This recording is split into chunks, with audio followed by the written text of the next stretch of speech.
Welcome everyone. Safarnama में आपकी एक शुरुआत है आज बहुत खूबसूरत पर्सन और बहुत प्योर सोल के साथ। मैं डॉक्टर हुमैरा शेख आप सबका तहे दिल से स्वागत करती हूँ। सफरनामा एक ऐसी जगह है जहाँ हम कॉन्शियस लिविंग, स्पिरिचुअलिटी और हेल्थी लिविंग की बातें करते हैं। साथ में हम उन सब की नॉलेज लेते हैं जो हमें आज एक खूबसूरत जिंदगी जीने में मदद करेंगे। आज हमारे साथ हैं मेरे इंस्पिरेशन, मेरे guiding light doctor Jignesh Virani sir from Surat. एक थैंक विजनरी यू। लीडर हैं। Welcome sir. एक thank you visionary so leader much. हैं। Thank you sir. एक विजनरी लीडर हैं, एक गाइडिंग लाइट हैं और सबसे बढ़कर एक ऐसे मेंटोर हैं जो लोगों को उनकी असली पोटेंशियल तक पहुंचाते हैं और उनके वर्ड्स सिर्फ मोटिवेट नहीं करते बल्कि एक नई सोच और डायरेक्शन देते हैं। सर, सफरनामा बाय हुमैरा शेख में आप सबका और आपका दिल से स्वागत है। बहुत थैंक यू शुक्रिया। So much. Thank you sir, बहुत शुक्रिया। आपने अपना वैल्यूबल टाइम दिया और आज हम आप सबको मौका दे रहे हैं आपको सुनने का। Thank you sir. Thank you.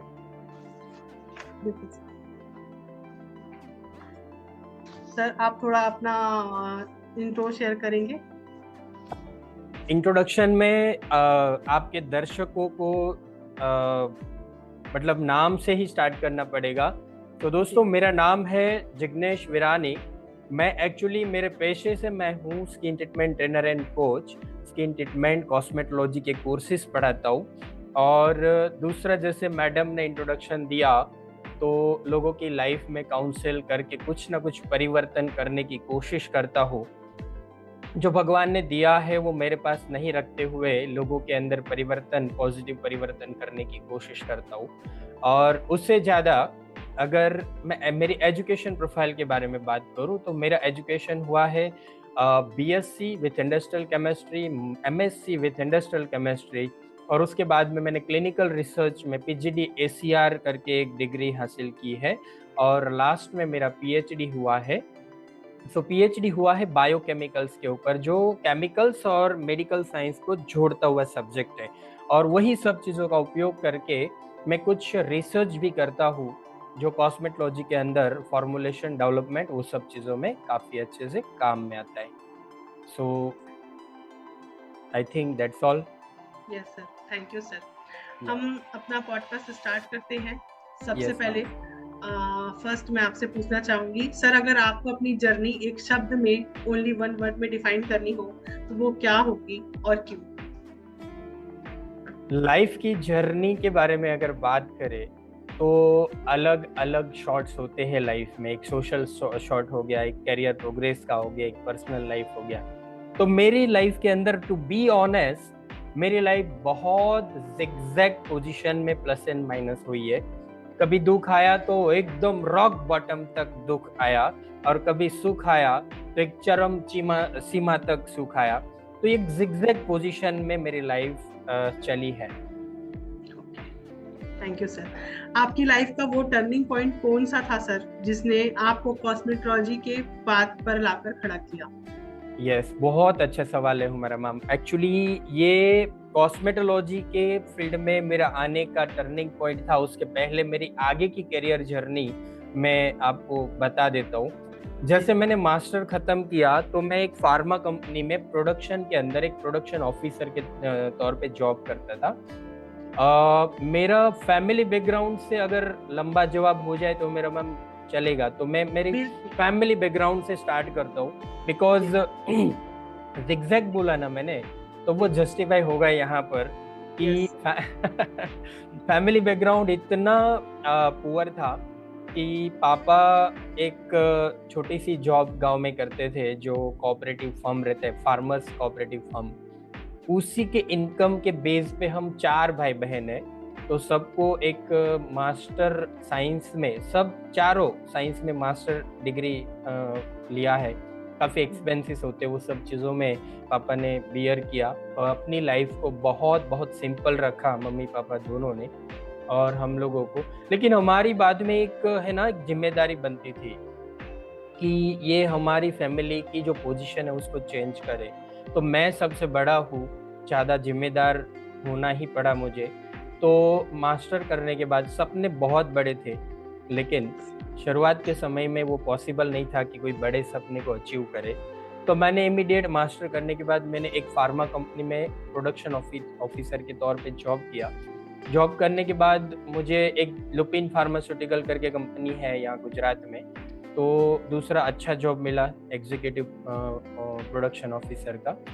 वो जॉब छोड़ के मुझे ऐसे सोचने में आया कि मेरा अल्टीमेट गोल था मैं फार्मा डिवीज़न में ही काम करूं। तो मैंने वापस क्लिनिकल रिसर्च मुंबई जाके मैंने एजुकेशन लिया। क्लिनिकल रिसर्च होने के बाद में मुझे समझ में आया, दुनिया को देखा मुंबई जाके, तो मुझे समझ में आया कि मुझे बिजनेस करना चाहिए। अब बिजनेस करने के लिए बहुत सारे पैसे लगते जो पॉसिबल नहीं था। तो मैंने क्या किया, कंसल्टेशन बिजनेस स्टार्ट किया। तो कंसल्टेशन के बेस पे कुछ ट्रेडिंग करने की अमाउंट मुझे अर्निंग के तौर पे मिली। तो उसके बाद में मैंने एपीआई और केमिकल ट्रेडिंग स्टार्ट किया। केमिकल ट्रेडिंग करते करते हर रोज नए 5 केमिकल का कॉमर्शियल और साइंटिफिक स्टडी करना पड़ता था।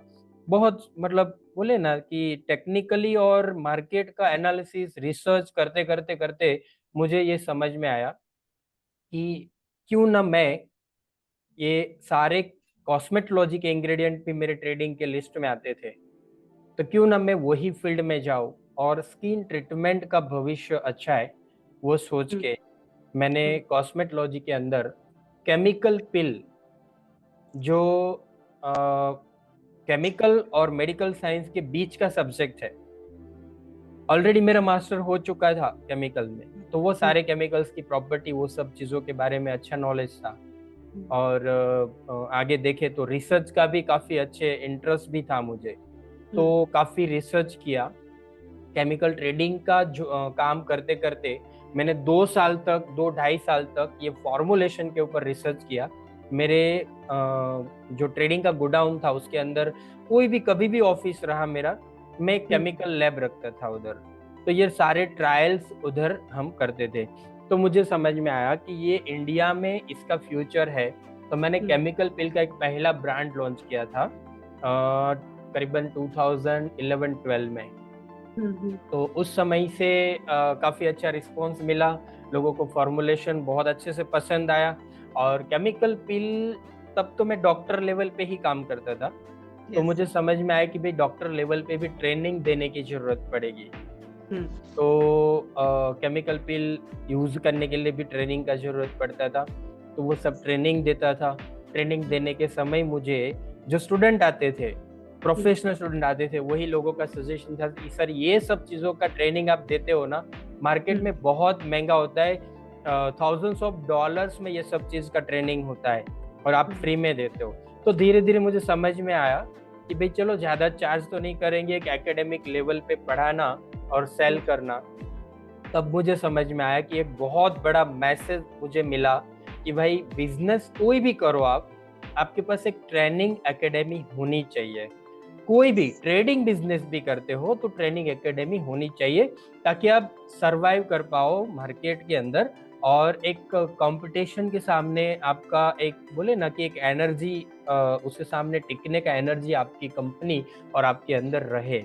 तो तब से मैंने ट्रेनिंग सेंटर स्टार्ट किया, एकेडमी स्टार्ट किया। केमिकल पिल एक ही टॉपिक पढ़ाता था, बाद में धीरे धीरे मार्केट डिमांड के हिसाब से सारे कोर्सेज, अभी एडवांस सारे कोर्सेज मैंने इंक्लूड कर दिया।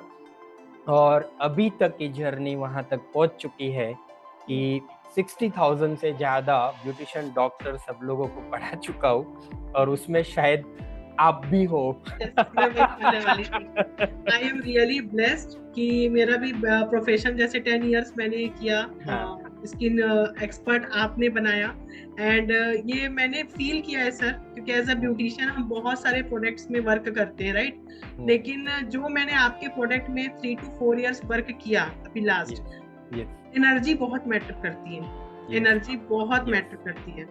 जैसे हमारा खुद का एक ब्रांड है, आपको पता है, तो लोगों को जिस तरीके से वो फील देता है, जिस तरीके से रिजल्ट देता है, जिस भाव से हम उस चीज का, आप खुद R&D करते हैं, तो जिस भाव से हम बनाते हैं वो बहुत ज्यादा मैटर करता है। मेरे हिसाब से 100x रिजल्ट बढ़ा देता है कि वो चीजें कहाँ से आ रही है।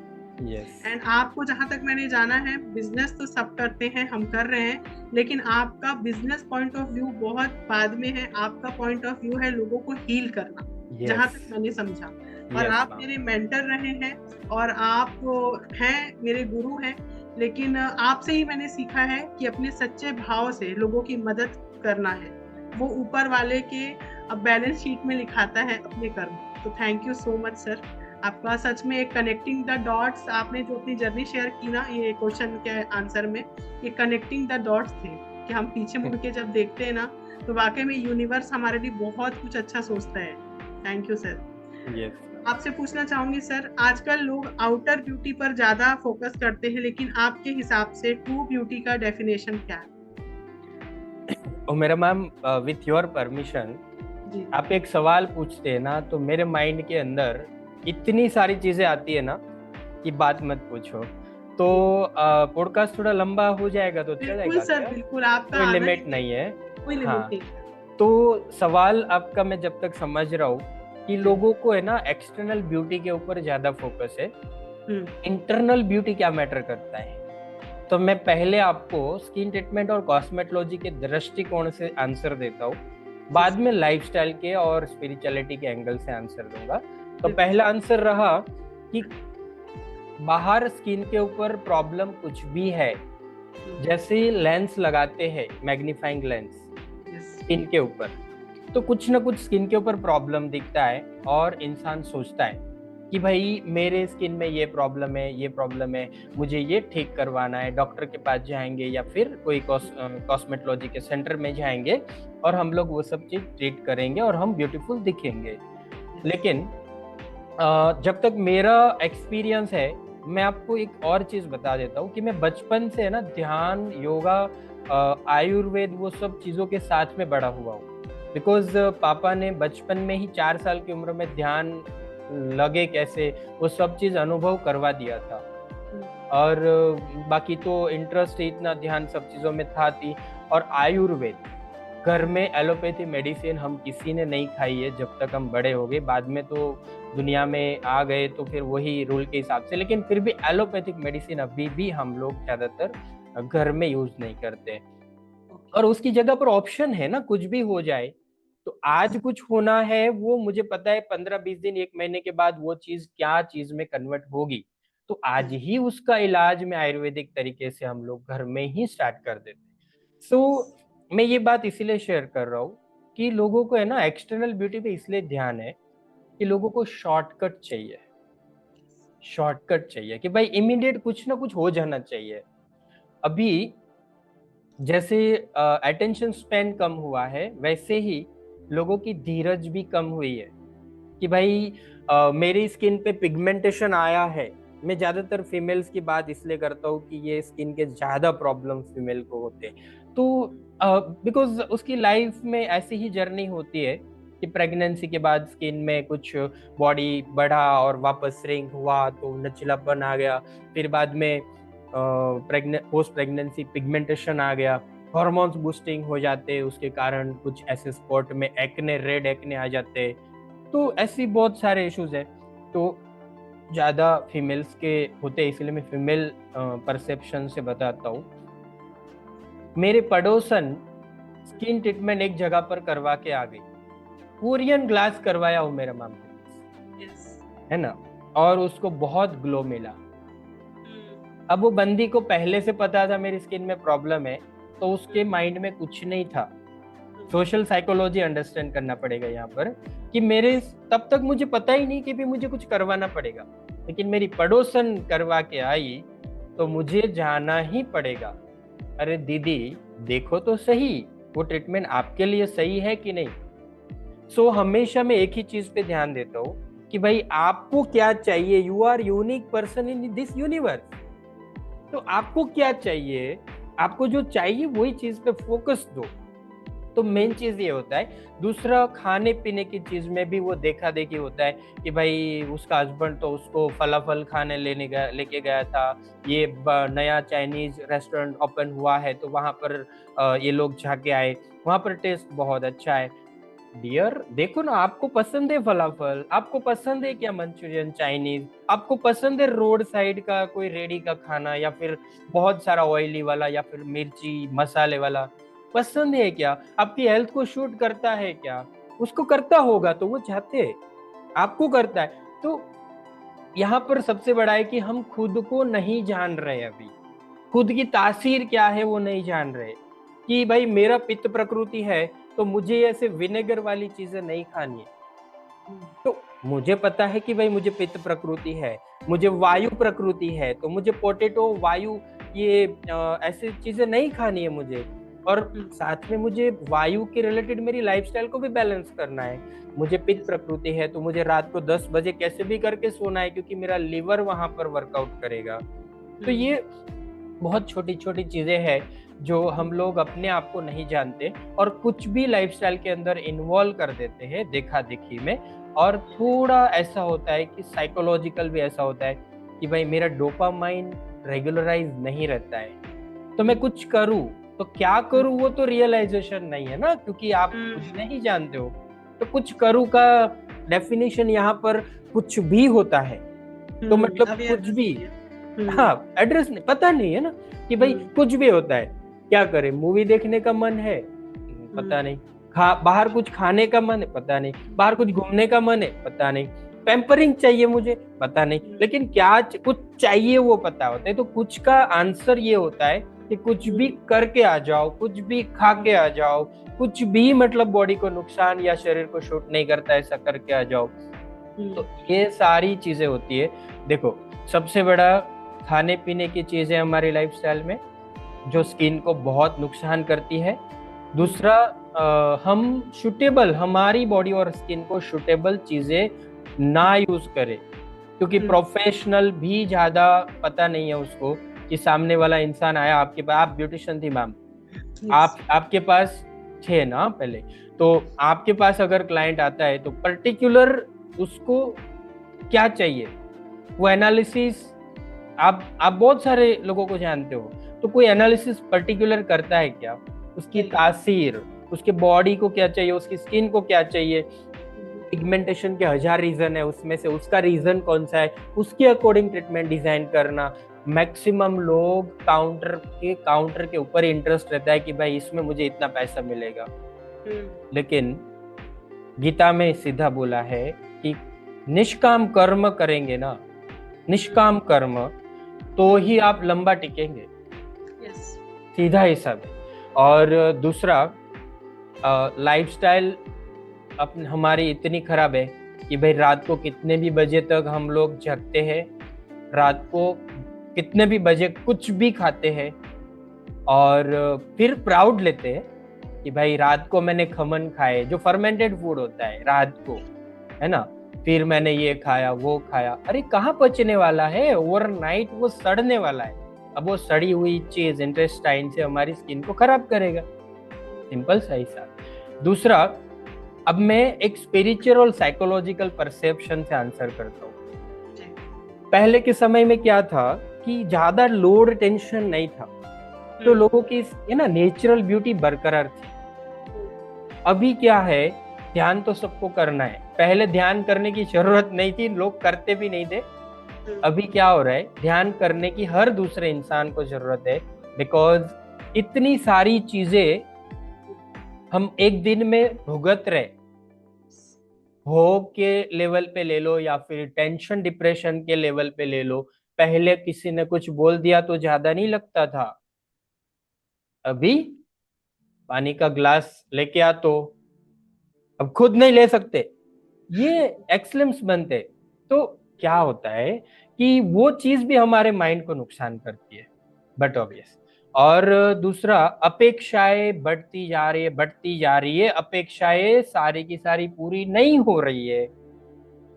अपेक्षा बनी और रियलिटी में वो अपेक्षा पूरी नहीं हुई, और उसके कारण दुख की एनर्जी हमारे सबकॉन्शियस के अंदर जनरेट हुई। वो तो स्टोर होने वाली है ना, हमारे 7 चक्रास के अंदर वो एनर्जी डिस्टर्ब करने वाली। दूसरा, अपेक्षा के बाद में हम देखें जरूरत। अब जरूरतें बढ़ती जा रही है, सारी जरूरतें पूरी होती नहीं है, उसका भी नकारात्मक असर हमारे अंतःकरण में होता है। अब ये सारी चीज month by month, years bye years, यही हम पैटर्न फॉलो करते करते करते साइकोलॉजिकली बहुत डिस्टर्ब हो जाते हैं।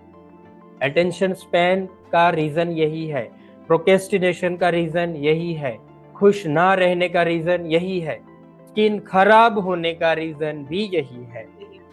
तो बहुत सारी चीज, तो स्किन का अगर हम ओनली काउंसलिंग करें ना, तो बहुत सारे एंगल से हम लोगों को देखना पड़ेगा और समझना पड़ेगा। तो ये बहुत सारी चीजें, इसमें तो जितना बोलेंगे उतना कम है, लेकिन फिर भी एक लाइन में मैं बोल दूं कि भाई प्रकृति ने जो नियम दिया है वो प्रकृति को हम फॉलो करेंगे तो स्किन भी अच्छी रहेगी, माइंड भी अच्छा रहेगा और शरीर भी अच्छा रहेगा। और प्रकृति का नियम का नाम मैं एक हुक के लिए बता देता हूँ। सर्काडियन रिदम होता है। सर्काडियन रिदम है वो हमारी प्रकृति के साथ में इंसान का जो कनेक्शन है कि भाई सुबह 5 बजे क्यों, ब्रह्म मुहूर्त के पहले क्यों 1.5 घंटा उठना है, सॉरी ब्रह्म मुहूर्त पे क्यों उठना है, क्यों रात को 10 बजे सोना है, क्यों अर्ली डिनर करना है, ब्रेकफास्ट क्यों हैवी लेना है, क्यों लंच को मीडियम रखना है, डिनर क्यों जल्दी लेना और कम से कम लेना है, वो सारी चीज उसके अंदर है। और एक बात मैं ऐड करूंगा मैम जी, एक बात, लंबा हो जाएगा लेकिन एक इसी बात है। अभी के समय में एक बहुत बड़ा मैं उसको स्नैक ही बोलूंगा जो काट रहा है इंसान को, वो चीज है नार्सिसिज्म। नाम शायद सुना हो। नार्सिसिज्म संस्कृत में उसको बोलेंगे आत्ममुग्धता। पहले तो बड़े बुजुर्ग कोई रहते थे नार्सिसिस्ट, लेकिन आज की डेट में हर दूसरे तीसरे इंसान, हर दूसरे तीसरे घर के अंदर एक नार्सिसिस्ट है। And what is the definition of narcissism? कि वो इंसान, बोले ना हम सेल्फ सेंट्रिक बोलते हैं, सेल्फ सेंट्रिक होना वो एक नॉर्मल चीज है, स्वार्थी होना एक नॉर्मल चीज है, लेकिन सेल्फ सेंट्रिक के अंदर एक बहुत बड़ी पराकाष्ठा को अचीव कर रहा है ना, वो इंसान को नार्सिसिस्ट बोलते हैं। नार्सिसिज्म मतलब कि अपने अंदर ही मुग्ध रहता है, वो इतना मुग्ध रहता है कि आसपास में कोई और जी ही नहीं रहा है, वो अकेला इंसान है, उसी का सब कुछ होना चाहिए, उसी का काम होना चाहिए। और ये लोगों की एक और गंदी आदत होती है, 2 तरीके नार्सिसिस्ट होते हैं। ये बड़ा इशू है, इसलिए मैं यहाँ पर एडमिट कर रहा हूँ, क्योंकि हर दूसरे तीसरे इंसान को टेंशन डिप्रेशन देता है, लाइफ खा जाता है पूरा ये लोग।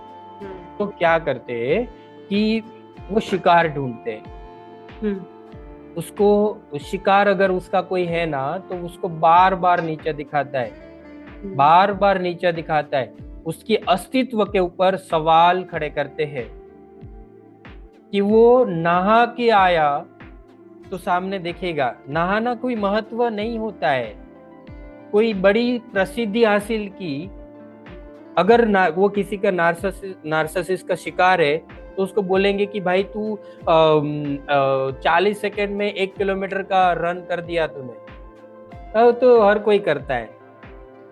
मतलब उसकी कोई भी प्रसिद्धि को नीचा दिखाना, और ये बात 24 घंटे तक चलती है, जब तक उसकी आई साइट उसके ऊपर है। अच्छा, मैं एक एग्जांपल देता हूँ कि मोदी साहब की प्रतिष्ठा तो बहुत बड़ी है। अब वो अगर फीमेल है, मोदी साहब से शादी हुई उसको, एग्जाम्पल, मोदी साहब तो एक ब्रह्मचारी इंसान है, वो शादी की बात नहीं है, लेकिन मैं प्रतिष्ठा के एंगल कि मोदी साहब के साथ वो फीमेल अगर नार्सिसिस्ट है, उसकी शादी हुई, तो मोदी साहब को पूरा भारत अप्रेज करता है, पूरा वर्ल्ड अप्रेज करता है, राइट? लेकिन वो फीमेल मोदी साहब को बोलेगी तेरे से तो ट्रम्प बड़ा है, तेरी औकात क्या है? ये है नार्सिसिस्ट। तो ये ऐसे लोगों के शिकार अगर कोई है ना, वो भी 24 घंटे डिप्रेशन में रहते हैं, और वही लोगों की स्किन के ऊपर भी इम्पैक्ट पड़ता है, अंतःकरण में, मन में भी, मन के स्तर पे भी। और ऐसे बहुत सारे पेशेंट मेरे पास आते हैं, ऐसे क्लाइंट आते हैं। तो है इम्पोर्टेंट सब्जेक्ट था, मैंने एडमिट कर दिया। लेकिन मैं एक मैसेज दूंगा यहाँ पर कि अगर मैंने शॉर्ट में बताया, ऐसी चीज अगर कोई अनुभव कर रहा है तो समझ जाए उसको अपने मन के स्तर के ऊपर काम करने की जरूरत है। बिकॉज ये कैंसर से बड़ी साइकोलॉजिकल बीमारी है। ये इसका कोई इलाज नहीं है। सिगमंड फ्रॉइड का आर्टिकल मैंने पढ़ा, 200 साल पहले सिगमंड फ्रॉइड साहब ने बोला था कि ऐसी बीमारी का कोई इलाज हो ही नहीं सकता है। लेकिन जो शिकार है ना, खुद के ऊपर ध्यान रखते हुए उसके ऊपर काम करना है। बहुत सही सर, आपके इस आंसर से सर बहुत लोगों की मदद होगी। Really grateful to you. और मैम मैं कोशिश करने वाला हूँ, क्योंकि मुझे बहुत 2-3 साल से समझ में आ रहा है कि ऐसी दिक्कतें मार्केट में, समाज में बहुत है। तो उसके ऊपर मेरा एक यूट्यूब चैनल के ऊपर वीडियो भी मैं स्टार्ट कर रहा हूँ, पर्टिकुलर सिंगल ऑब्जेक्शन के साथ में उसमें मैं समझाने वाला हूँ। तो आपके दर्शकों को मैं रिक्वेस्ट करूंगा कि वो चैनल के ऊपर जो वीडियोस आ रहे हैं, जो लोग उसके शिकार है, जो नार्सिसिस्ट है ना वो तो गाली देंगे मुझे, लेकिन जो शिकार है वो लोगों को बचने के तरीके भी उसमें बताने वाला हूँ। बिल्कुल।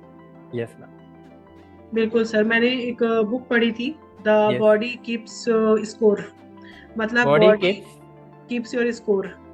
यस। हाँ, मतलब हम भूल जाते हैं, किसी को हर्ट करते हैं, किसी ने हमको हर्ट किया, हम भूल जाते हैं, लेकिन हमारी बॉडी वो याद रखती है। उसको मसल मेमोरी बोलते हैं, सेल मेमोरी बोलते हैं। यस, बहुत अच्छी बात बोली आपने। यस, मतलब वो फील हो रहा है।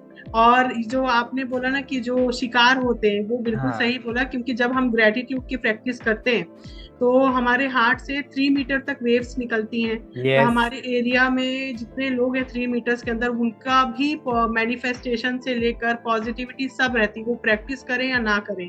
तो सेम चीज जो अगर नेगेटिव के साथ है तो वो भी शिकार होते हैं, तो ग्रेटिट्यूड से वो बच सकते हैं।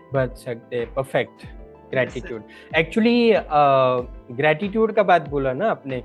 तो मैं यहाँ पर एक और भी चीज है जो, देखो ये सारी चीज मैंने एक्सपीरियंस के बाद ही बोल रहा हूँ।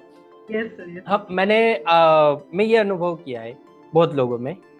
मर्म चिकित्सा थोड़ा कुछ जानता हूँ मैं। तो मर्म चिकित्सा होती ऐसी है कि हमारे बॉडी में ऐसे सेंटर्स होते हैं जहाँ पर पॉजिटिव एंड नेगेटिव एनर्जी वहाँ पर स्टोर होती है।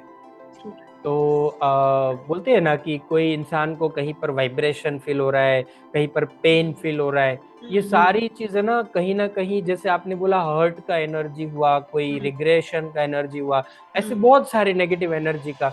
और पॉजिटिव एनर्जी में भी हैप्पीनेस वही सेंटर पे मिलता है। तो ऐसे बहुत सारे सेंटर्स बॉडी में रहते हैं। वो सेंटर को हम मर्म चिकित्सा से, हमारे हाथ में ऊर्जा आती है, ऊर्जा से वो सामने वाले इंसान की बॉडी के अंदर, वो चक्रास के अंदर पॉइंट के ऊपर, एनर्जी सेंटर के ऊपर हम एनर्जी दे के उसको हील कर सकते हैं। तो ये हमारे मैनिफेस्टेशन, हमारे ग्रेटिट्यूड प्रैक्टिस, अफर्मेशन, ये सब चीजों में ये मर्म चिकित्सा भी काम आती है। क्योंकि दर्शकों को, आपके दर्शकों को इतना शॉर्टकट में बता दिया ये चीज कि कहीं आपके ध्यान में डिस्टरबेंस हो रहा है तो मर्म चिकित्सा के दिशा में कभी जाना चाहिए। बिल्कुल। बाद में ध्यान और अफर्मेशन, वो सब चीजों का रिजल्ट हमारा जितना आने वाला है उससे काफी गुना ज्यादा हो जाता है। Yes ma'am. वो मतलब अपने जो अपनी स्टक एनर्जी है उसको रिलीज करता है। यस, है ना? रिलीज, देखो वो एनर्जी प्रदान करने का काम है। तो बैलेंस करता है। Yes, perfect word, thank you sir. Next question है सर, कॉस्मेटोलॉजी एक साइंस भी है और एक आर्ट भी, आप इन दोनों को कैसे बैलेंस करते हैं? हाँ, देखो आर्ट वहां पर बोलेंगे कि आपको ब्यूटीफाई कर दिया हम लोगों ने ट्रीटमेंट करके। कुछ ब्यूटीफुल चीज का क्रिएशन हो रहा है, तो वो एक आर्ट है। अब साइंस का बात बोले तो स्किन के एनाटॉमी, फिजियोलॉजी, उसके फंक्शन, हिस्टोपैथोलॉजी, ये सारी चीजों को अंडरस्टैंड करेंगे। स्किन का भी और इशू का भी। पिगमेंटेशन में मेलानोसाइट जनरेट होते हैं, मेलानिन बनता है। अब वो क्यों बना है, कौन से स्पॉट पे बना है, फिर उसका लाइन ऑफ ट्रीटमेंट कैसे डिजाइन किया जाता है, और ट्रीटमेंट सिलेक्शन करने के बाद में उसके ऊपर हम ट्रीटमेंट करते हैं। ट्रीटमेंट के बाद में फिर सेकेंड सेशन, फिर होम केयर, ये सारी चीज उसके अंदर सिलेक्शन करना ही एक साइंस होता है। और ये हर स्टेप को सीखना बहुत जरूरी होता है, हर स्टेप को प्रॉपर अंडरस्टैंड करना जरूरी होता है, ताकि हम टू द पॉइंट और परफेक्ट लेवल पे उसके ऊपर काम कर सके। Yes ma'am. Thank you sir. Sir बोलते हैं स्किन टॉक्स, स्किन आपकी बात करती है। अगर स्किन बोल सकती, अगर स्किन बोल सकती तो आपके पेशेंट्स, आपके जो क्लाइंट्स हैं, आप उनसे क्या कहना चाहते हैं? यस, स्किन बोलती है, स्किन टॉक्स, क्योंकि इतना बोलती है। अब मैं इंट्रोडक्शन में शायद नहीं बताया कि कुछ NLP भी मैं जानता हूँ, न्यूरो लिंग्विस्टिक प्रोग्रामिंग। कुछ बचपन से एक एक्सपीरियंस रहा है लोगों का फेस रीड करना, और बाद में मैं स्किन की दिशा में आया, स्किन ट्रीटमेंट की दिशा में, तो स्किन को भी अंडरस्टैंड किया मैंने। और दूसरा, अध्यात्म तो खून में मिला था। तो ये सारे एंगल को एक साथ में मैंने छोड़ के, जैसे स्किन के ऊपर लेंस लगाते, फोरहेड के ऊपर एक्ने है तो उसका मीनिंग क्या होता है। अब मीनिंग पता चला कि भाई इंटेस्टाइन ब्लॉकेज है, कॉन्स्टिपेशन है, कुछ भी। अब वो कॉन्स्टिपेशन क्यों है, उसके लिए उसके साथ थोड़े कुछ लाइफस्टाइल के ऊपर उसके सवाल जवाब होते हैं। फिर पता चलता है कि कहीं ना कहीं साइकोलॉजिकल, कहीं ना कहीं लाइफस्टाइल रिलेटेड, कहीं ना कहीं एनर्जी ब्लॉकेज, कहीं ना कहीं बचपन में खराब हुई घटना, उसके कारण कुछ तो ऐसा हो जाता है कि आज की डेट में हमारा बॉडी उस तरीके से रिस्पॉन्स करता है। तो क्या होता है कि स्किन बोलती है, फोरहेड के ऊपर एक्ने है, दैट मींस कॉन्स्टिपेशन है। कॉन्स्टिपेशन के बाद उस कॉन्स्टिपेशन का क्या रीजन है, अब वो रीजन मिला, उसका क्या रीजन है, वो रीजन मिला, उसका क्या रीजन है।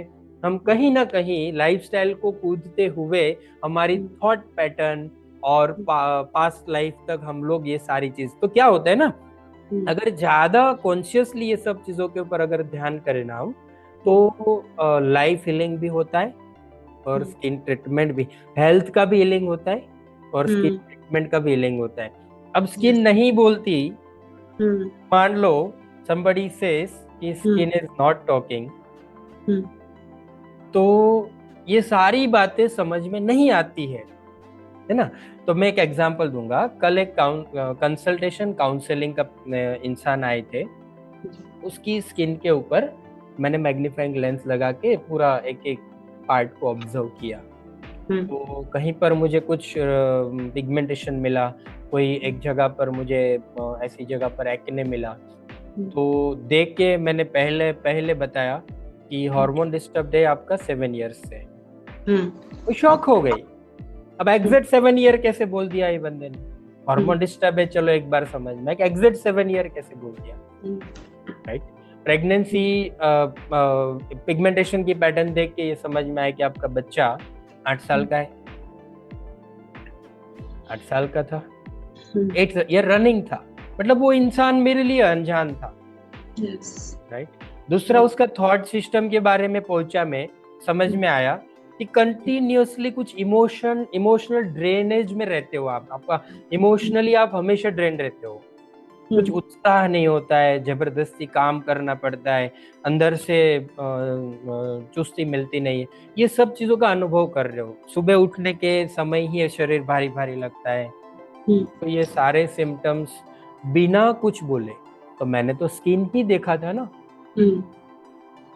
तो ये सीधा प्रूफ है कि स्किन बोलता है, बहुत कुछ बोलता है, बहुत कुछ बोलता है स्किन। मैं अपना पर्सनल एक्सपीरियंस में शेयर करूंगी सर, क्योंकि जब मैंने आपसे फर्स्ट टाइम मुलाकात की थी 2022 में, तो हम उस समय एकदम न्यू थे, आप भी मेरे से भी अनजान थे। लेकिन जब आपने हमारे 5 डेज के मास्टर क्लास के बाद आपने काउंसलिंग किया था, एंड आपने मेरा मतलब रिस्ट देखकर मुझे बोला था, बहुत सारी चीजें बताई थी जो बिल्कुल 100% फॉर श्योर सही थी, जिस चीज से मैं निकल रही थी।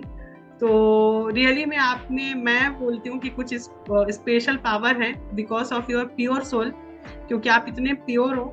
सो आप लोगों को महसूस कर सकते हो, वो बोलते हैं रूह से रूह का कनेक्शन, तो आप लोगों को फील कर सकते हो, जो आज की डेट में बहुत कम लोग हैं, इनफैक्ट 1% भी नहीं है जो ऐसे फील करे। तो thank you so much sir. हम बढ़ते हैं अपने नेक्स्ट क्वेश्चन में। Yes ma'am. आपका एक ब्रांड है और आपकी बहुत अच्छी कंपनी है।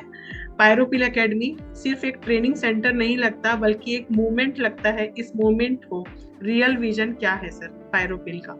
यस मैम, एक्चुअली देखो, जनरली मैं आपको बताऊं ना, तो पायरोपिल स्किन एकेडमी के अंदर हमारा ये ब्रेड एंड बटर के लिए एक्चुअली ये एकेडमी मैंने ओपन किया ही नहीं था, बिकॉज ब्रेड एंड बटर हमारा ब्रांड से निकल जाता है जो हम प्रोडक्ट सेल करते हैं। लेकिन ये मार्केट में इतने समय काम करने के बाद मुझे समझ में आया कि ब्यूटिशियन लेवल पे आप देखो या फिर कोई भी ब्यूटी थेरापिस्ट प्रोफेशनल, मार्केट में 2-2 ढाई लाख रुपए का एक्सपेंस करने के बावजूद भी वो अपने क्लिनिक में या स्टूडियो में ज़्यादा इम्पैक्टफुल काम नहीं कर पाते थे। वो देखा तो ऐसा क्या हो रहा है, वो स्टडी किया तो समझ में आया कि भाई रियल में जो पढ़ाने वाला है वो भी ऐसा कोई नॉलेज नहीं दे रहा है, और सीखने वाले की भी एक लिमिटेड क्षमता है कि भाई मेडिकल साइंस को अंडरस्टैंड करना है तो मेरे पास एजुकेशन नहीं है, वो नहीं है, और मेरी लाइफ में ही इतना स्ट्रेसफुल मेरी लाइफ है, तो मैं ज़्यादा बैठ के ज़्यादा पेस के साथ में मैं एफर्ट नहीं डाल सकती। तो मैंने सोचा कि भाई मैं तो पढ़ा सकता हूँ, और ऐसे पढ़ा सकता हूँ कि मेडिकल साइंस के बड़े फंडामेंटल को एक सास बहू के झगड़े या फिर उसके कम्युनिकेशन के साथ में उसका मेमोरी टैगिंग करके उसके माइंड में डाल सकता हूँ। तो क्यों ना ये काम किया जाए। तो वो काम किया, लोगों को बहुत अच्छा लगा, बहुत पॉजिटिव रिस्पॉन्स भी मिला मुझे इतने सालों में। लेकिन साथ में एक और चीज़ मैंने रियलाइज़ की कि भाई इंसान मेमोरी टैगिंग देने के बावजूद, नॉलेज सब कुछ आ जाने के बावजूद भी वो अच्छे से हम उसके सेंटर के अंदर सारी चीज़ें इम्प्लीमेंट नहीं कर सकते। तो उसके रीज़न के ऊपर गया तो मैक्सिमम लोगों की लाइफ डिस्टर्ब दिखी मुझे। तो मेरे मास्टर क्लास के अंदर मैंने वो भी इन्वॉल्व किया कि भाई लाइफ कोचिंग का भी काम करते हैं उसमें, काउंसलिंग का भी काम करते हैं, लोगों को मेडिटेशन भी उसमें सिखाते, लोगों को अफर्मेशन कैसे करना, मैनिफेस्टेशन का क्या रूल होता है वो भी सिखाते, क्या खाना, कब सोना, कब उठना, और कौन से प्रॉब्लम के लिए क्या लाइफस्टाइल को कैरी फॉरवर्ड करना, वो सारी चीजें सिखाते। एक्चुअली मैक्सिमम लोग ये सब चीजों का अलग से पैसे चार्ज करते हैं लाइफ कोचिंग का, लेकिन मैं सीरियसली मैं अपने आप को बहुत ग्रेटफुल समझता हूँ कि ये एकेडमी के साथ में जो लोग मेरे साथ जुड़ते हैं तो वो हमेशा के लिए मुझे इतना प्योर प्यार के साथ में मेरे साथ रहते हैं और इतने आशीर्वाद देते हैं। मैम क्या चाहिए, क्या चाहिए और लाइफ में, अभी भगवान ने भेजे है हम लोग। आज मैं इतना सेटिस्फाइड हूँ, बोलना नहीं चाहिए लेकिन मैं कल अगर नहीं हूं ना तो मुझे पता है 50,000 आंखों में आंसू होगा, दैट आई नो। तो मैं तो अभी से मोक्षित हूँ और यही मेरी अचीवमेंट है मैम। बाकी बिजनेस में तो काफी अचीवमेंट किए हैं और भी कर रहे हैं हम लोग, उससे पैसे आते हैं, एक प्रोफेशनली नाम बनता है, लेकिन ये काम से एक सोल लेवल पे कनेक्टिविटी मिलती है। शायद इस पृथ्वी को छोड़ने के बाद भी वो रिलेशन है, ऐसा मैं मानता हूँ, और इतना प्यार मिल रहा है कि मैं बहुत सेटिस्फाइड हूँ। आत्मसंतोष बोलते हैं ना जिसको। Yes ma'am. इसके बाद मैं एक चीज बोलना चाहूंगी, आपकी उम्र 100 साल की हो, हम सबके तरफ से मैं अरे 150 साल मुझे 100 में खत्म होने वाला ठीक नहीं है है, मेरे वन पास आप बहुत काम है, 150 साल जीना है। एक्चुअली मैं नेचुरोपैथी की भी मतलब हीलर हूँ, तो हम जीने आए 140 साल ओहो, रियलिटी में। वाओ। यस। लोग अपनी सांसें कंट्रोल नहीं कर पाते, जिसकी वजह सांसें इसीलिए। लिखी होती है सर, आपको यस भी मैम, पता है। यस मैम, लोगों का जाना सिर्फ सांसों पे निर्भर होता है। यस तो मैम। सांसें लिखी होती हैं। आज जो बोलते हैं ना कि बहुत सारे लोग जो पुराने बुद्धिजीवी, वो कैसे इतने सालों तक जी पाते, क्योंकि वो सांस अपने कंट्रोल में रहते हैं उनकी। लंबी होती है सांसें। यस।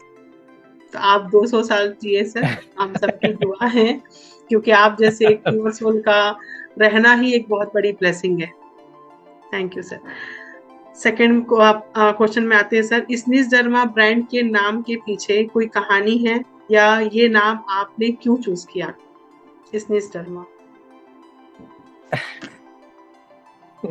In short. बहुत कंफ्यूजिंग सवाल है एक्चुअली मेरे लिए। कंफ्यूजन ये है कि मैं रिवील करूं कि नहीं करूं, लेकिन मैं अलग तरीके से आपको बता देता हूँ। बिल्कुल बिल्कुल। स्निच डर्मा ब्रांड जो शब्द बनाना, जो मेरा मकसद था, उसके पीछे कुछ इमोशन है। डर्मा तो कॉमन वर्ड है, स्नीज वर्ड के साथ में किसी का नाम है वो, और उसके साथ में मेरा इमोशन शायद 100 जन्मों का है, ऐसा मैं मानता हूँ। वो एक सोल है, सोल के साथ कनेक्शन है, और वो रीजन से प्रोफेशनली मेरे साथ में रहे वो नाम। प्रोफेशनली रख सकते, पॉसिबल नहीं है अभी पर्सनली वो नाम मेरे साथ रहे, लेकिन प्रोफेशनली तो कोई ना कोई जरिए से वो रखना चाह रहा था मैं। So that is the reason कि मैंने वो नाम बनाया। ट्रेडमार्क में भी इमीडिएट रजिस्ट्रेशन हो गया, बोलते ना ऊर्जा। ऊर्जा। Yes ma'am. Thank you sir.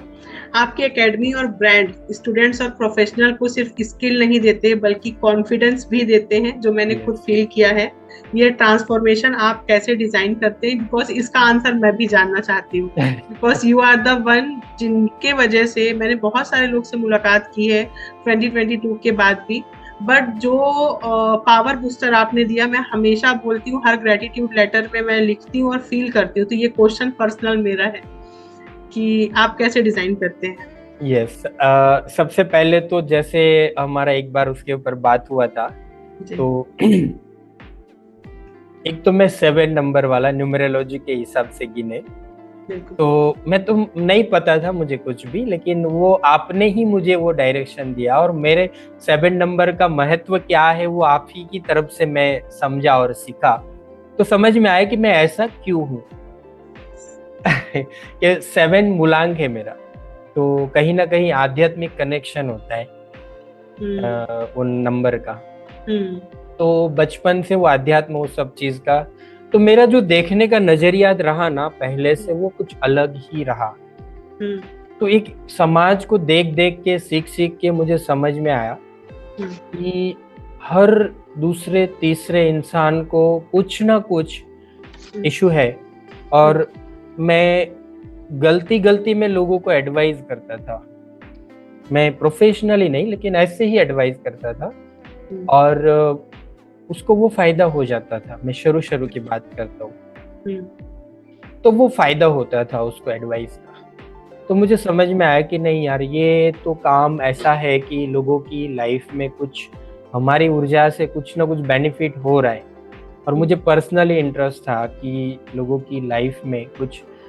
सबसे बड़ा रीजन एक थोड़ा इसके साथ में इमोशन जुड़ा है ना, उसका ये है कि बहुत बहुत बहुत ग्राउंड लेवल पर, मतलब मिट्टी से यहाँ तक की जर्नी देखी है मैंने, जो भी है अभी, लेकिन मिट्टी से यहाँ तक की जर्नी, तो उसके बीच में है ना बहुत सारी इम्प्रिंटमेंट का एक्सपीरियंस हुआ लाइफ में, वो पर्सनल लाइफ का भी, किसी के साथ कनेक्शन हो उसका भी, सोसाइटी का भी, और प्रोफेशनली हर तरीके का एक्सपीरियंस देखा मैंने, और लोगों को मुझे समझ में आया कि ये सब चीजों का जरूरत है।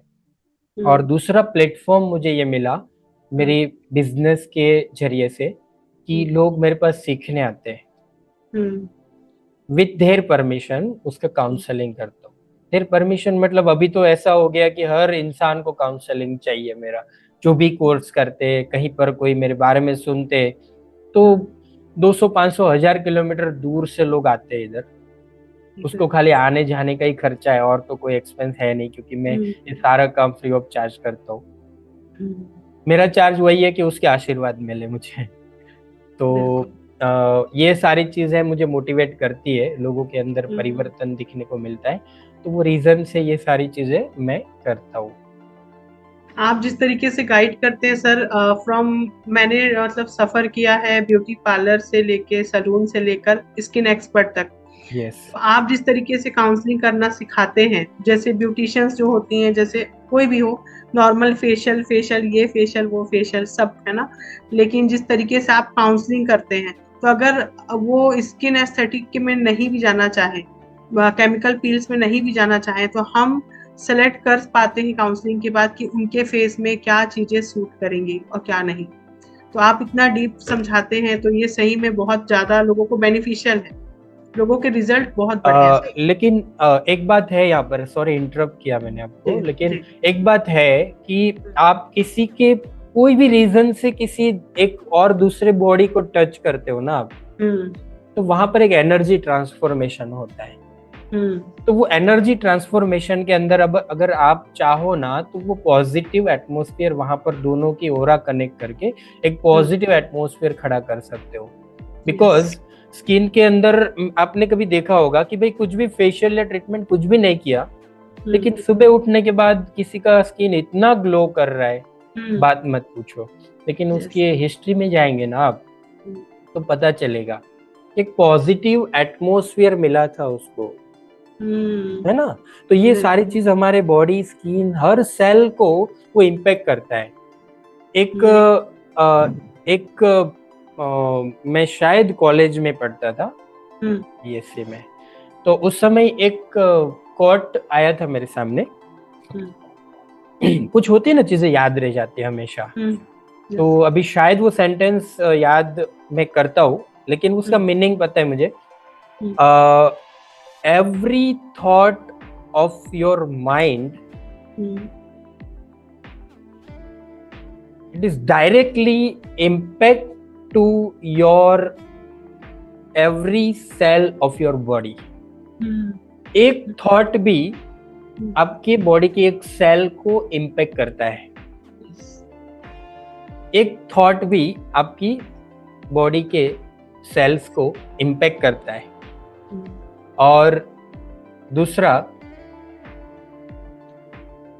उसी के साथ में एक कोटेशन था कि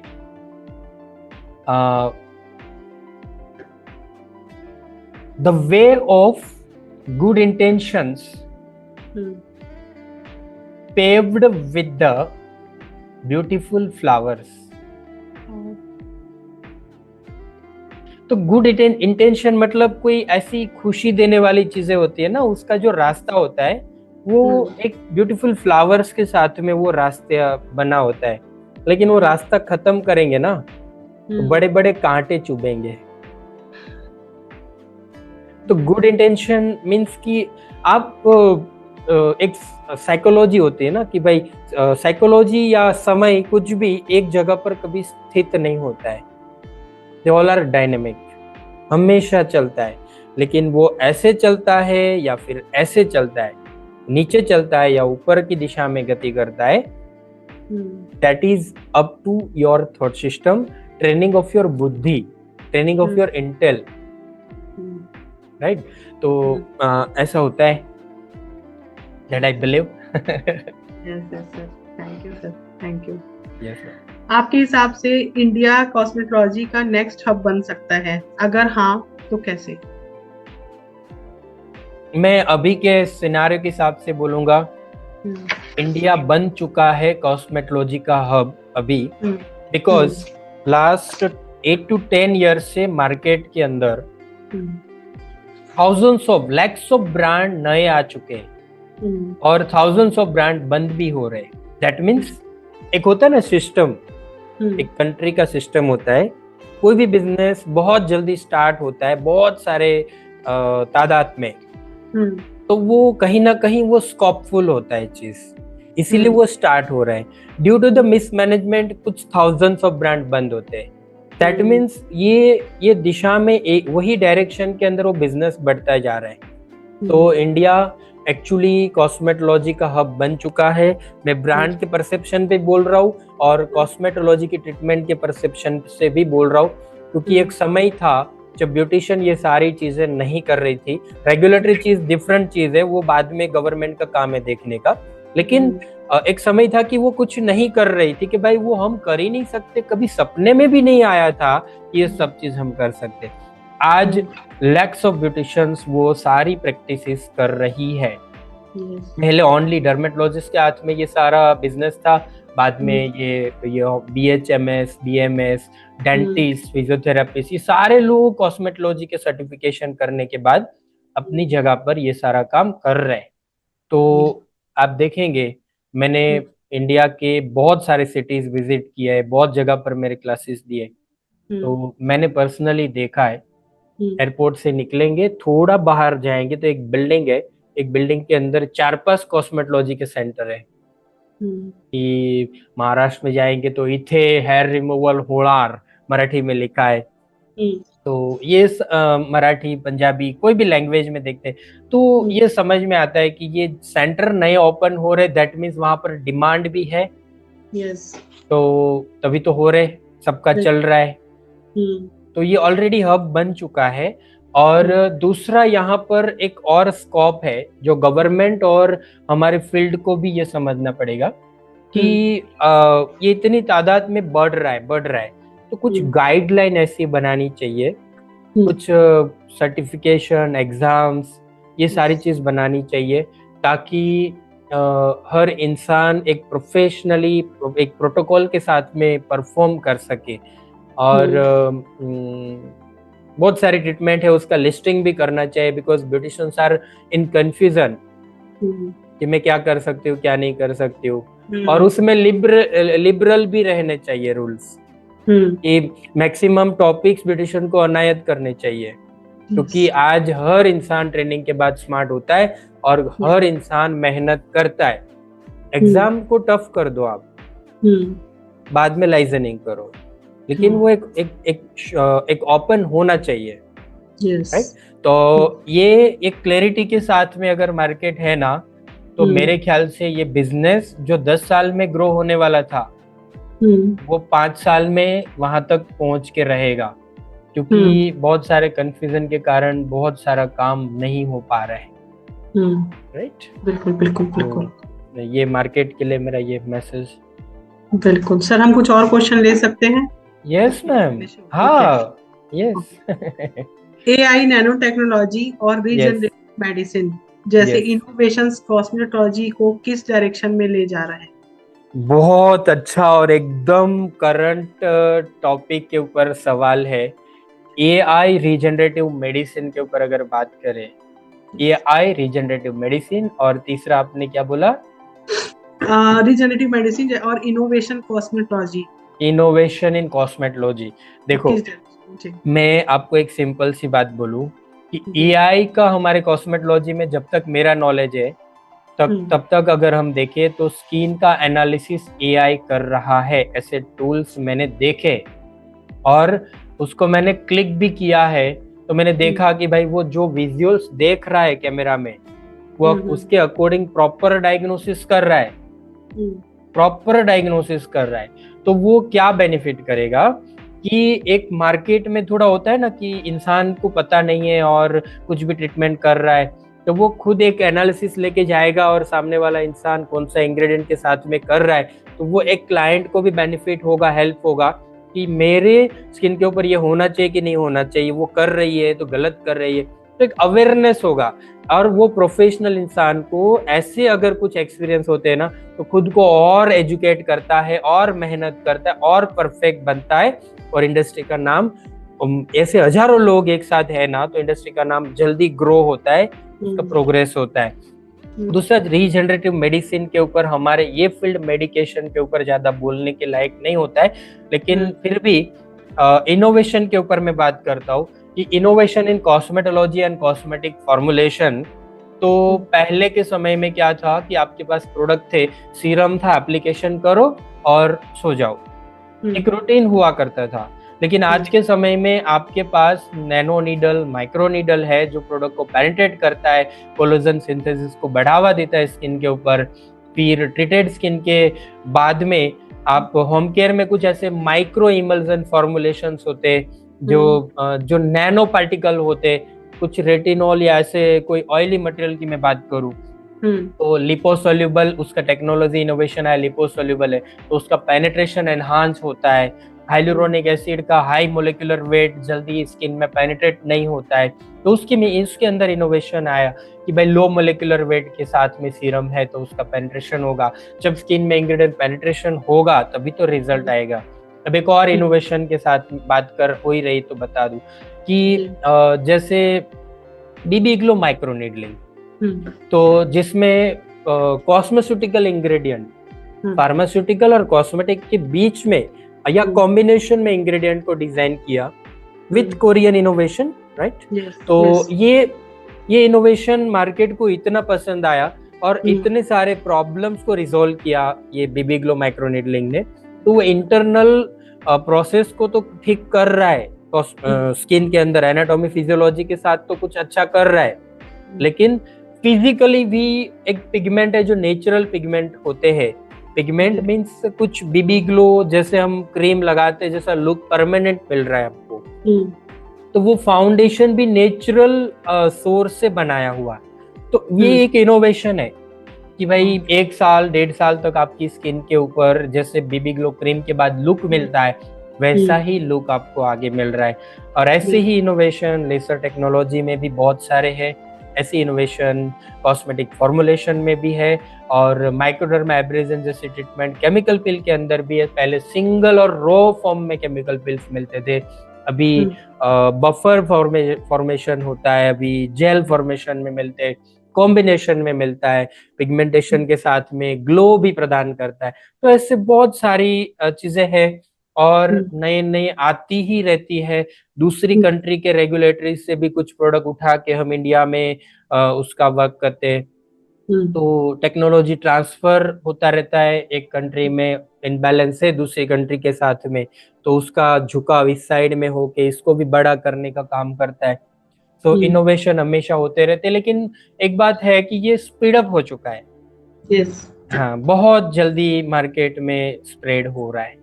yes, thank you sir, thank you. आपके आंसर से बहुत सारे लोगों को डायरेक्शन मिल रही है, बहुत सारे डीप आंसर्स मिल रहे हैं इजीली और बहुत अच्छे वर्ड्स में। सर नेक्स्ट क्वेश्चन है, ब्यूटी इंडस्ट्री कभी कभी सुपरफिशियल लगती है, हाँ, आप कैसे इंश्योर करते हैं कि आपके ट्रीटमेंट्स और ब्रांड ऑथेंटिक और एथिकल रहे? देखो, सबसे पहला प्रूफ तो मैं ये बताऊंगा कि मेरे पास जो प्रोडक्ट बास्केट है ना बहुत छोटा है। इसलिए छोटा है कि मैं एथिकल प्रोडक्ट जो एग्जैक्टली कॉमर्शियल कभी लॉन्च नहीं किया मैंने।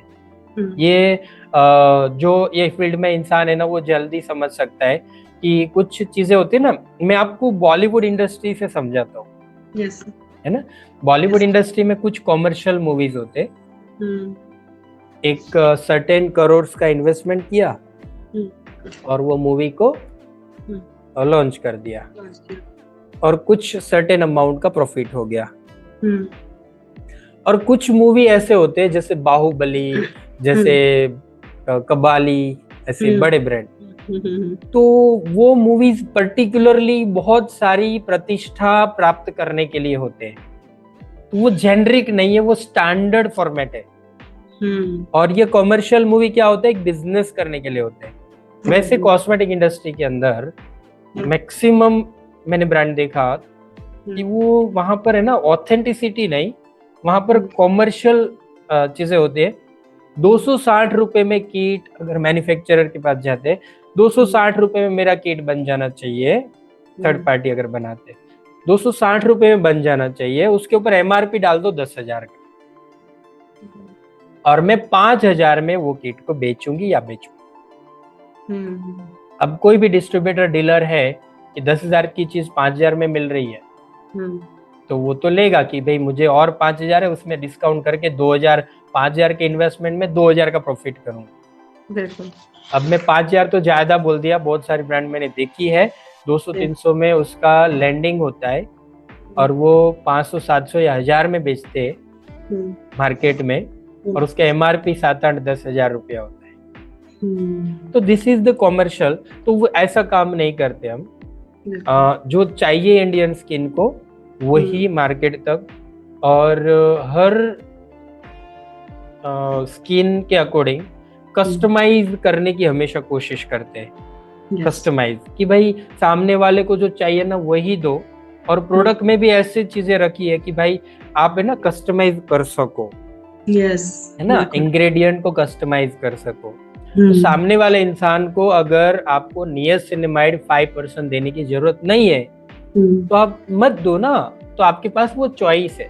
तो मैंने कोशिश किया है, क्या होता है कि इसमें थोड़ा मेहनत पड़ता है हम लोगों को भी और सामने वाले यूजर्स को भी, लेकिन वो उसको एक बार ये सब चीजों से थ्रू आउट हो जाते हैं ना, फिर उसका एक मोनोपोली जनरेट होता है ना। एक बार मेहनत करनी पड़ती है, बाद में वो मोनोपोली जनरेट होता है, और मोनोपोली के कारण उसका एक लेगेसी बिल्ड होता है अपने बिजनेस के अंदर। झट से उसका कॉम्पिटिटर उसको कॉपी नहीं कर सकता है, और रिजल्ट आपका नॉलेज दे रहा है, ना प्रोडक्ट दे रहा है ना हम दे रहे हैं, तो आपका नॉलेज रिजल्ट दे रहा है। तो थोड़ा मुश्किल चीजें है इसमें, हम लोगों को नुकसान भी बहुत होता है कि मेहनत नहीं करनी है, आप बता दो इसके बाद ये, इसके बाद इसके बाद इसके बाद ये, इतना बता दो। तो मैं हाथ जोड़ के बोलता हूँ कि हमारे ब्रांड के साथ मत जुड़ो, क्योंकि आंख बंद करके करने वाला कोई काम इसमें नहीं है। लेकिन आप सीख के करेंगे तो आपका बेनिफिट जरूर है, वो हम जानते हैं। बिल्कुल।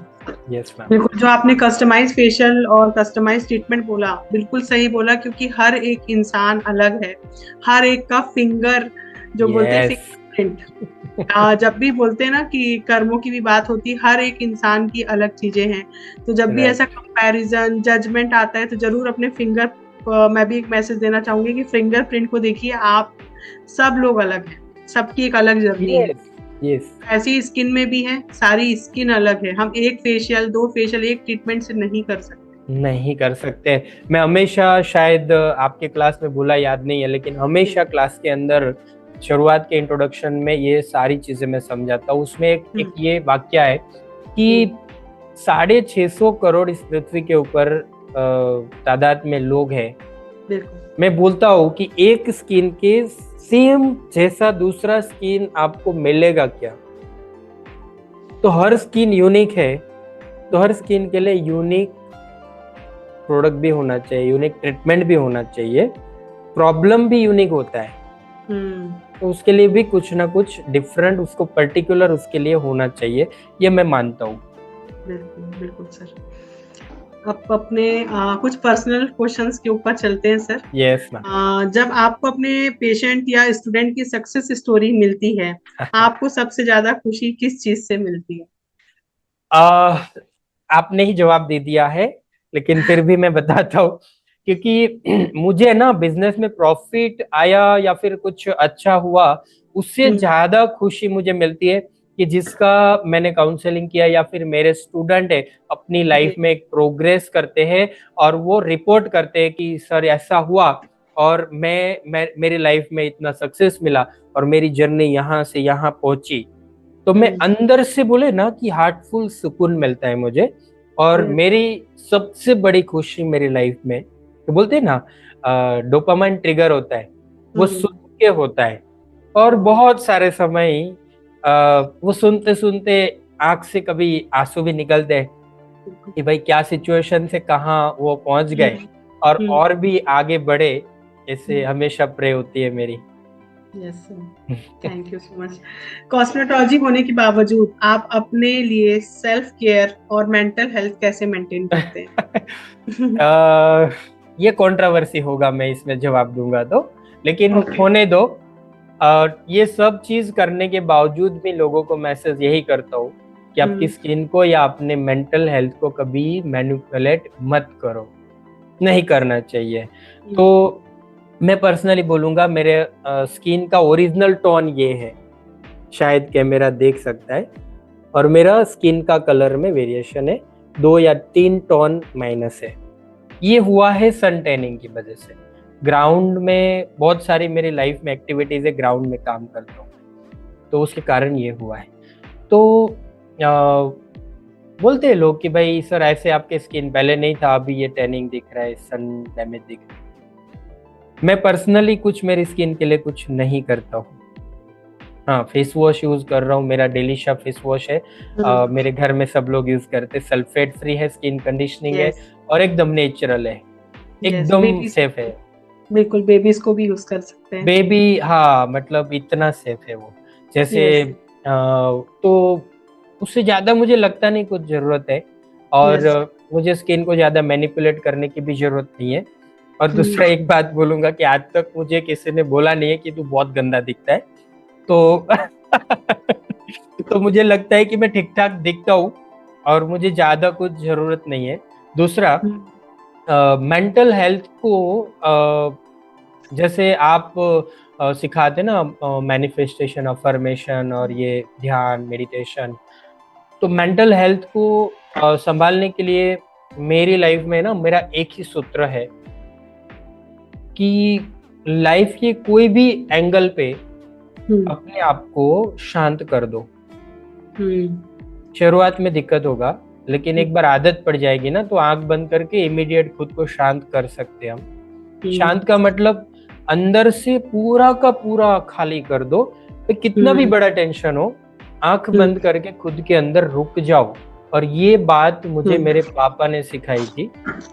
हर चीज का प्रॉब्लम का सॉल्यूशन यही है, बहुत सिंपल है। आप अपने आप को शांत कर लो। और जैसे ये बात बोलते हैं ना, मेरे पास भी शुरू शुरू में एक्सक्यूजेस थे, और यही एक्सक्यूजेस आज के लोग जब काउंसलिंग के लिए या कोई भी किसी को बताते, तो बोलते हैं कि मैं शांत हो नहीं सकती या सकता। शांत होने के लिए एफर्ट थोड़ी ना चाहिए। बिल्कुल। आप रुक जाओ एक जगह पर, रुक जाओ, और आप शांत हो। रुक जाना है तो मेडिटेशन करना, ग्रेटिट्यूड प्रैक्टिस करना, ये सब चीज जरूरी होता है मेंटल हेल्थ के लिए। और दूसरा, कुदरत के चक्र के हिसाब से लाइफ को जीना है। खाने पीना भी, सोचना, या फिर ये सारी चीजें जो होती है रूटीन हमारा, कुदरत के नियम के हिसाब से करेंगे तो सब कुछ ठीक रहेगा। बहुत बहुत बहुत थैंक यू सर। आपसे पर्सनल लेवल पे एक लास्ट क्वेश्चन मैं पूछती हूँ। अगर आपको एक दिन के लिए डॉक्टर, एंटरप्रेन्योर और मेंटोर के रोल से ब्रेक मिल जाए, तो डॉक्टर जिग्नेश विरानी अपना दिन कैसे बिताएंगे? एक्चुअली ये सारे रोल तो मैं अदा कर ही रहा हूँ लेकिन फिर भी अगर मुझे पर्टिकुलर एक यूनिक रोल मिल रहा है कि भाई एंटरप्रेन्योर हूँ मैं, तो सबसे पहला तो मेरे माइंड में वही आएगा कि जो मैं सक्सेस अचीव किया है एंटरप्रेन्योर, एज एंटरप्रेन्योर, ऐसे दूसरे 1000 लोगों को मैं सक्सेस करवाऊं। तो मेरी डायरेक्शन वही रहेगी कि जो मेरे पास है ना, जो भी मिला वो लोगों तक पॉजिटिवली पहुंचे, और उसकी लाइफ में कुछ ना कुछ पॉजिटिव परिवर्तन आए। वही मेरा प्राइम गोल रहेगा उस दिन के लिए। Thank you. अब आपके एडवाइस थी, जैसे आपके हिसाब से एक सक्सेसफुल कॉस्मेटोलॉजिस्ट बनने के लिए सबसे इम्पोर्टेंट क्वालिटी क्या होना चाहिए? नॉलेज, पेशेंस या एम्पैथी? पेशेंस मैं बोलूंगा, पेशेंस बोलूंगा। वो इसीलिए क्योंकि अभी पेशेंस ही नहीं है। मैं स्टूडेंट को सिखाता हूँ, मुझे सीधा बोलते हैं कि सर एक कागज में स्टेप लिख के दे दो, हम कर लेंगे। मैं बहुत दुखी होता हूँ उस समय, क्योंकि धीरज नहीं है ना, पेशेंस नहीं है। आपको पहले तो स्टेप बाय स्टेप जाना पड़ेगा। आप एनाटॉमी, फिजियोलॉजी समझो, स्किन के अलग अलग, इंडियन स्किन में कैसे कैसे प्रॉब्लम्स है उसको अंडरस्टैंड करो। अब मैंने बोला एनाटॉमी, फिजियोलॉजी समझने के लिए आपको एक लंबा एपिसोड तय करना है कि भाई सामने लेयर दिख गया, उसमें क्या सेल्स है, क्या फिजियोलॉजी हो रही है, हिस्टोपैथोलॉजी क्या है, किस तरीके से हो रहा है, वो 2 घंटे में कोई भी इंसान आपको बता देता है। लेकिन वो 2 घंटे में आपको इतना ही बताया है कि डियर इतनी इतनी चीजें है ना, 2 साल तक सीखोगे तब जाके आप उसमें परफेक्ट बनेंगे। तो उसके ऊपर और डीप स्टडी करो आप, है ना।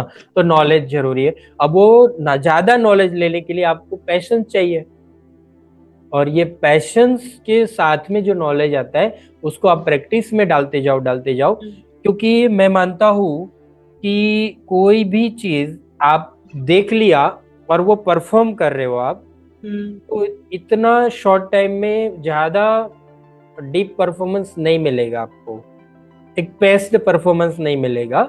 और दूसरा, मैं हमेशा एक चीज बोलता हूँ कि भाई आपका नॉलेज लेवल अगर इतना है तो बाय डिफॉल्ट आपका परफॉर्मेंस लेवल उससे 50% ही होगा। आपका नॉलेज लेवल यहाँ है तो आपका परफॉर्मेंस लेवल यहाँ ही होगा। लेकिन हम ज्यादातर क्या मानते हैं पता है, कि हम बोलते हैं कि भाई मेरा नॉलेज लेवल इतना है तो मेरा परफॉर्मेंस लेवल भी इतना होना चाहिए। वो कभी नहीं होगा, क्योंकि आपका नॉलेज लेवल मिडल लेवल पे है ना, तो आपका बॉटम लेवल पे परफॉर्मेंस लेवल चला जाएगा ऑटोमेटिक। तो मेक श्योर कि आपका जितना परफॉर्मेंस चाहिए ना, उसके 2 गुना ज्यादा आपका नॉलेज होना चाहिए। तो मैं जल्दी, टाइम जा रहा है, मैं जल्दी आपको इसका एग्जांपल बोल देता हूँ। हाथी का कैपेसिटी 1 टन वजन उठाने का है, 1000 किलो। तो उसको 25 किलो वो आराम से उठा के फेंक देगा। क्योंकि उसकी क्षमता 1000 किलो वजन उठाने की है। अब इंसान की वजन उठाने की क्षमता अगर 25 किलो है तो वो 250 ग्राम ऐसे ही उठा के फेंक देगा। 25 किलो उठाने के लिए उसको फेस के ऊपर स्क्रैचेस पड़ेगा, राइट। तो ये सिंपल हिसाब है कि नॉलेज लेवल आपका ज्यादा है तो परफॉर्मेंस लेवल भी ज्यादा आएगा। तो गो फॉर नॉलेज, परफॉर्मेंस के पीछे ज्यादा लोड मत लो। नॉलेज लो और धीरे धीरे उसको परफॉर्मेंस में डालते जाओ।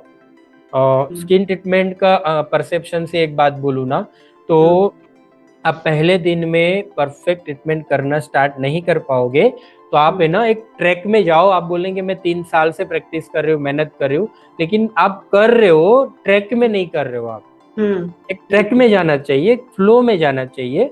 तो वो फ्लो डिजाइन करो और वही उसी के ऊपर परफॉर्मेंस देते जाओ आप रियल में। मैं हमेशा 1 साल बोलता हूँ मेरे स्टूडेंट को, एक साल का मैं ट्रैक देता हूँ। पहले फेशियल करने का सीखने के से लेके इनकी काफी बड़ी बड़ी ट्रीटमेंट तक मैं उसको बोलता हूँ। 1 साल के अंदर उसको इकोनॉमिक लेवल पे एक बोले ना कि 8000 के इन्वेस्टमेंट, मैंने एक इक्वेशन बनाया 8000 के इन्वेस्टमेंट के बाद में वही 8000 एक साल में 5 लाख कैसे बने, ये एक फ्लो बनाया है। और वो साथ में आपका अर्निंग भी हो रहा है, आपके सेंटर का रेपुटेशन भी बढ़ रहा है, आपका लेवल भी वहां पर बढ़ रहा है, और आपके अंदर नॉलेज और प्रैक्टिकल परफॉर्मेंस भी बढ़ रहा है। तो एक इक्वेशन है, मेरे मास्टर क्लास के स्टूडेंट को हमेशा ये चीज मैं सिखाता हूँ। मार्केटिंग भी सिखाते हैं उस। यस बिल्कुल, और उससे बहुत बेनिफिट भी होता है सर। यस, और सर, वो यूनिक है। यस सॉरी, जी सर बोलिए। अब वो यूनिक लेवल पे होता है कि भाई मार्केट में दूसरे लोग बोर्ड बैनर ये सब कर रहे हैं, लेकिन हमारे सेशन में होता है कि भाई लोगों की साइकोलॉजी और आपकी साइकोलॉजी में कुछ पॉजिटिव कनेक्शन कैसे बिल्ड करे, और वो लेवल पे मार्केटिंग करेंगे तो हमारे क्लाइंट बेस उसमें बढ़ते जाते और लोगों का प्यार भी साथ में मिलता है। बिल्कुल, वो तो सबसे बड़ी बात होती है। Yes ma'am. सर, आप मैसेज क्या देना चाहेंगे हमारे यंग एंटरप्रेन्योर्स जो अपने ब्रांड बनाना चाहते हैं, उनके लिए एक गोल्डन रूल जो आपने खुद फॉलो किया हो? एक ही लाइन में अगर बताओ तो प्लानिंग करो और वही चीज को धीरे धीरे धीरे स्टेप बाय स्टेप उसको इम्प्लीमेंट करते जाओ, लेकिन कंसिस्टेंसी के साथ में। कंसिस्टेंसी तोड़ा ना तो समझ लो आप निष्फल होने की संभावना बढ़ जाती है। तो कंसिस्टेंसी को पकड़ते हुए धीरे धीरे स्लोली स्टेडी प्रोग्रेस करेंगे ना, तो एक समय ऐसा आएगा कि आप उसमें पायोनियर बन चुके हो। तो ज्यादा मत सोचिए, ज्यादा कुछ ये कर लिया वो कर लिया दूसरे लोगों का देख, नहीं। अपना पाथ डिजाइन करना है और उसी के ऊपर स्टिक रहना है। और एक और मैसेज है इसमें कि जो स्टिक रहना है उसमें ना मैं एक नॉर्मल वॉक भी कर सकता हूँ, लेकिन वो नॉर्मल वॉक के अंदर एक पेस ऐड करता हूँ मैं, तो मेरे मसल्स के ऊपर बहुत लोड आएगा और मेरे मसल्स मजबूत बनते हैं। समझ रहे हैं बात को? तो वो जो आपके कैरियर में जो स्टार्टअप स्टार्ट कर रहे हो उसके अंदर अगर आप अपना वॉक जो है, आपका प्रोग्रेस है, उसके अंदर एक पर्टिकुलर पेस डाल दो, हर चीज को अपने से थ्रू आउट करो। आप जो काम की है वो भी, और काम की नहीं है वो भी। काम की नहीं है वो एक्सपीरियंस देगा, काम की है वो आपको सक्सेस देगा। राइट। जब फ्यूचर में पायरोपिल एकेडमी और स्निच डर्मा की कहानी लिखी जाएगी, आप चाहेंगे लोग आपको किस तरह से याद करें? एक लाइन में बोलूं? बिल्कुल। तो मेरी लाइफ पायरोपिल स्किन एकेडमी ने चेंज कर दी। सारे स्टूडेंट के मुंह से यही निकलना चाहिए और मेरा मेहनत उसी दिशा में है। बिल्कुल, जो आज भी लोग कर रहे हैं, आज भी लोग फील कर रहे हैं और बोल रहे हैं। Yes ma'am. सर, आपकी लास्ट 2-3 क्वेश्चन है, शॉर्ट में हम पूछना चाहेंगे। सर, आपके नजरिए से कि इंसान की सक्सेस का असली फाउंडेशन क्या होता है? माइंडसेट, हैबिट या क्लैरिटी ऑफ विजन? माइंडसेट, क्योंकि माइंडसेट से हैबिट बनेगी और आपके माइंडसेट से भी आपके विजन में क्लैरिटी आएगी। Yes, thank you sir. Next है, अगर लोग अपनी जर्नी शुरू करते हैं पर बीच में मोटिवेशन लूज कर देते हैं, लाइफ कोचिंग के पर्सपेक्टिव से मोटिवेशन को लॉन्ग टर्म कैसे सस्टेन किया जा सकता है? यस, इसके लिए मैं हमेशा किक मूवी का एग्जांपल देता हूँ कि लाइफ में ना आपको सक्सेस होना है, तो क्यों सक्सेस होना है ना, उसका जवाब ना मिले ना तब तक गोल मत बनाओ। यस, क्यों सक्सेस होना है, और वो जो क्यों का जवाब है ना, वो ही आपकी लाइफ की कीक होगी। और वो कीक हमेशा आपको दौड़ाती रहेगी और सेल्फ मोटिवेशन के तौर पे आगे लेके जाएगी। Yes ma'am. बिल्कुल सर, फेलियर और रिजेक्शन हर जर्नी का हिस्सा होते हैं। आप अपने क्लाइंट्स, स्टूडेंट को कैसे सिखाते हैं कि वो अपने फेलियर्स को स्टेपिंग स्टोन बनाए? फेल्यूर्स एक्चुअली आपको हमेशा समझाता है कि ये काम नहीं करना चाहिए, है ना? तो उसको एक पॉजिटिव दृष्टिकोण से अडॉप्ट करना है कि ये जो एक्सपीरियंस है मेरा, वो काम नहीं करना था, मैंने कर दिया, तो उससे मुझे एक्सपीरियंस मिला और आगे से मैं ध्यान रख के आगे बढ़ूंगा या बढ़ूंगा। Okay sir. Sir, gratitude and mindfulness को आप सक्सेस की जर्नी में कितना इम्पोर्टेंट मानते हैं? 100% इम्पोर्टेंट है। ग्रेटिट्यूड एंड माइंडफुलनेस के बगैर तो आप सक्सेस हो ही नहीं सकते, तो 100% इम्पोर्टेंट है। एक मेंटोर या कोच के रोल आपके हिसाब से लाइफ और करियर दोनों में कितना ट्रांसफॉर्मेटिव होता है? 100% ट्रांसफॉर्मेटिव होता है, लेकिन वो मेंटोर और कोच खुद के बारे में सोचता है उससे 50,000 गुना ज्यादा सामने वाले इंसान के बारे में सोचता है, तो वो 100% ट्रांसफॉर्मेशन देता है। Okay sir. And last but not the least, कि आप सफरनामा के जो लिसनर्स हैं, वो जो व्यूअर्स हैं, उनको आप क्या अपना मैसेज देना चाहेंगे सर? सफरनामा 3.0, राइट? जब तक मैंने देखा है, तो मेरा मैम सीरियसली आप बहुत अच्छा काम करते हो, और आपके जो व्यूअर्स है उसको मेरा एक ही मैसेज रहेगा कि आप अगर ये सफरनामा 3.0 का क्लास अटेंड कर रहे हो, आप उसको फॉलो कर रहे हो, उसको सब्सक्राइब कर रहे हो, दैट मीन्स आपका समय आ चुका है कि आप सक्सेस की दिशा में जा रहे हो। सक्सेस का यहाँ पर मतलब है एक रियल सोलफुल हैप्पीनेस, और लाइफ में वही चाहिए ना। और मैं हमेशा मानता हूँ कि इस दुनिया में एक ही चीज सच्ची एनर्जी के साथ में है, और वही सनातन सत्य और वास्तविक है, वो है प्रेम, है ना? तो ये लव में रहने के लिए आपको जो मैडम सफरनामा में पढ़ाते हैं, ग्रेटिट्यूड प्रैक्टिस करवाते, मैनिफेस्टेशन प्रैक्टिस करते, अफर्मेशन प्रैक्टिस करवाते, ये सारी चीज आपकी लाइफ में हैप्पीनेस और प्यार खींच के लाएगी। अब आप यहाँ पर जुड़े हो, दैट मीन्स आप एक सही ट्रैक पे हो।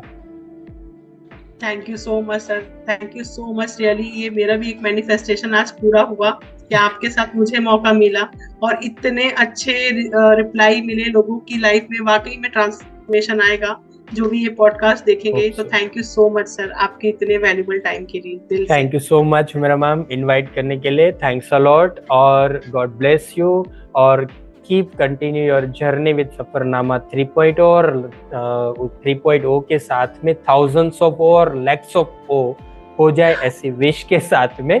थैंक यू सो मच, बहुत अच्छा लगा मैम। बहुत बहुत दिल से शुक्रिया सर। Thank you. नहीं एंड द मीटिंग ना सर, एक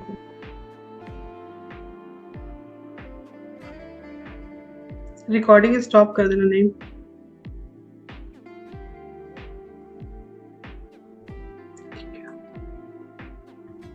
वो नहीं है शायद अभी। ठीक है, हम इसको एडिट कर लेंगे सर। ओके सर आपको सब चीज ऑल गुड है? सब बहुत अच्छा, बहुत अच्छा। लेकिन मेरी साइड से कुछ डाइवर्जन लगा क्या आपको? ऐसा कुछ नहीं हुआ है? सब परफेक्ट ठीक है ना? सब जो एक फोटो ले लेती हूँ सर स्क्रीन की ना। यस यस यस, निकाल दूं ये थोड़ी देर? बिल्कुल बिल्कुल।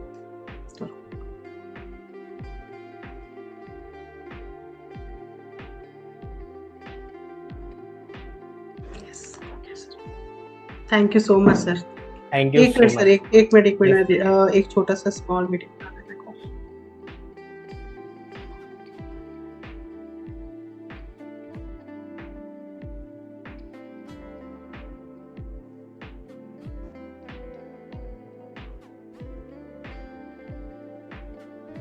Okay sir, done. Okay, thank you so much sir. Thanks a lot. Thank you ma'am. जी सर, थैंक यू।